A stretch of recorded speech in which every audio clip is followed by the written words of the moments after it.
customer is important for banks, especially if they want to retain their customers' loyalty and sell them more financial products. But these days, know your customer, or KYC, has taken on a very different meaning. It's become a hot topic for the banking industry. KYC is all about compliance in an environment where regulation has become an overarching theme for banks. I'm now joined by Bart Kleijs, who is the head of KYC compliance services at Swift, and he'll talk more about the KYC landscape and the challenges that banks face. So, hi Bart. So, hello. Let's set the scene and put a bit of context to the whole KYC issues. So, why would you say knowing your customer, or KYC, why is it so important now?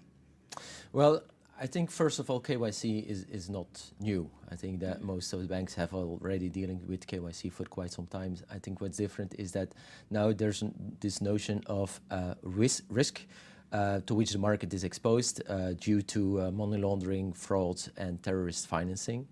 And that has made that financial crime compliance has now become a key concern for executives at the financial institutions. And it's basically driven by the fact that regulations have become more diverse and more strict, yet they still leave a lot of ambiguity in terms of implementation. The fines for non-compliance, they're also huge, and the remediation costs for improving processes are also very significant. Do you think that these fines, so KYC has been around for a long time, and this is something banks for years should have been doing KYC checks. Is it the fines? Would you say it's the fear of being fined that has pushed the banks into action? Well, I think it definitely played a role, and of course what you see in the news as well in terms of institutions being fined, that is not to be ignored. I think what's also important is that these days as well, with more regulations coming into play and with profit margins also being under pressure, banks are now also starting to look more carefully after their businesses as well. And so they also try to identify the areas in which they can start saving some costs as well. And typically within financial institutions, those are areas where there's no competitive advantage.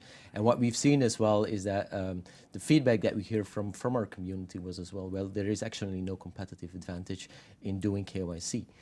More on the opposite side, there is more to win if banks start to do KYC and address it commonly.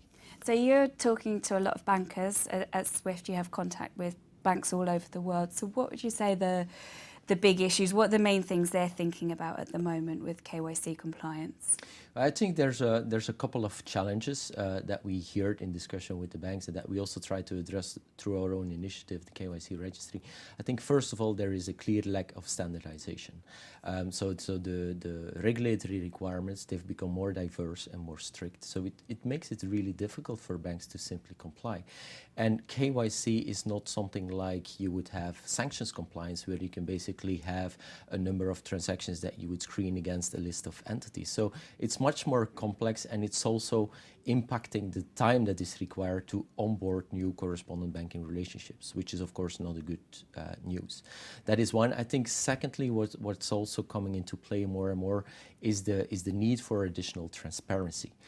So KYC, know your customer, but there's more and more an evolution towards we want to have a deeper understanding about our correspondent. And so that links to the fact that banks are requesting their correspondent banks to also provide much more sensitive information. For instance, you would have ultimate beneficial ownership information which is linked to key controllers of the financial institutions for the purpose of PEP screening, which is politically exposed people. So the checks that you would do around that. So you mentioned earlier that there's no competitive advantage for banks with their KYC checks, but isn't there an issue if they're relying on a third party, say the KYC registry, aren't they losing control of the KYC? And how do they take responsibility for that check themselves? Well, the answer to that is that you're right, and in the sense that the ultimate responsibility and liability remains with the financial institutions. So what we try to accomplish with the KYC registry, this is not an outsourcing service where we are basically taking care of the due diligence process of the financial institutions.